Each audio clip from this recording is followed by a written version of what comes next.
Hi అందరికీ. Okay. Introduction ఏం లేకుండా డైరెక్ట్ వీడియోలోకి చెప్పాలి. ఈ ఫిబ్రవరిలో నేను, మమ్మీ నా ఫ్రెండ్స్ అందరం కలిసి సౌత్ గోవా వెళ్ళామనమాట.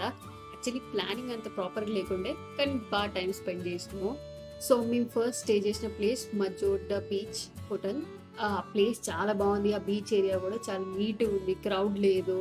అంటే మనం రిలాక్స్ అవ్వాలి అనంటే ఇలాంటి ప్లేసెస్ సౌత్ గోవా వెళ్ళడం బెటర్ అనిపించింది నాకైతే నార్త్ గోవాతో కంపేర్ చేసుకుంటే.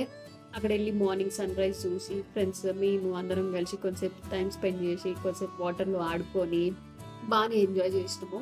సో, అక్కడి నుంచి ఇంక రిటర్న్ అవ్వాలి అని చెప్పి స్టార్ట్ అయినాము. మేము కోలా బీచ్‌కి స్టార్ట్ అయినా నా ఫ్రెండ్స్ అందరూ క్యాబ్ బుక్ చేసుకున్నారు. యాక్చువల్లీ కార్ ఈజీ అనిపించింది. ఎందుకంటే క్యాబ్ ప్రైజెస్‌తో కంపేర్ చేసుకుంటే. సో, నెక్స్ట్ స్టాప్ మాది కోలా బీచ్. కోలా బీచ్ ఏంటి అనంటే అక్కడ బ్యాక్ వాటర్స్ గూడా ఉండే. సో, కయాకింగ్‌కి పాసిబిలిటీ ఉంది. అందరూ కయాకింగ్ చేస్తున్నారు. యాక్చువల్లీ నాకు మా చెల్లికి స్విమ్మింగ్ రాదు. మా మమ్మీకొచ్చు. కానీ ఓకే. మీరు చూసి అర్థం చేసుకోవచ్చు. నేను మా చెల్లి సగం సేపు తిప్పుకోవడమే సరిపోతూ ఉంది. నేను లెఫ్ట్ అంటే రైట్, తను రైట్ అంటే లెఫ్ట్.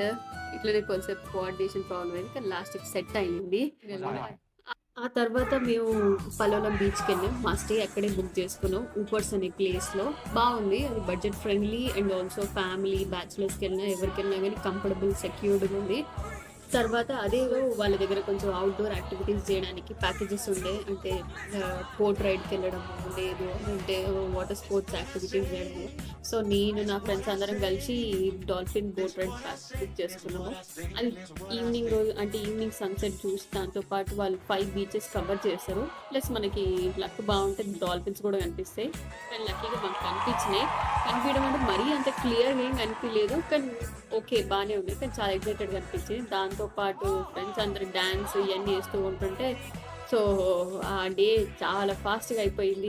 తర్వాత సన్‌సెట్ చూసుకొని రిలాక్స్ అయ్యి హోటల్‌కెళ్ళి డిన్నర్ కంప్లీట్ చేసి అక్కడ వాళ్ళు ఇండోర్ స్పోర్ట్స్ కండక్ట్ చేస్తే మా మమ్మీ పింగ్ పాంగ్ ఇయన్నీ ఆడింది. దాని తర్వాత మళ్ళీ స్టార్ట్.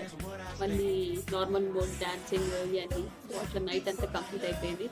నెక్స్ట్ డేస్‌లో మేము డిఫరెంట్ ప్లేసెస్‌కి వెళ్ళాం. కానీ అన్ని వీడియోలో చూపించలేకపోయా. బట్ మోస్ట్లీ ట్రై చేసాం నెక్స్ట్ వీడియోస్‌లో పెట్టడానికి. ఈ వీడియో అందరికీ బాగా నచ్చుతుంది అని అనుకుంటున్నా. So, until then bye.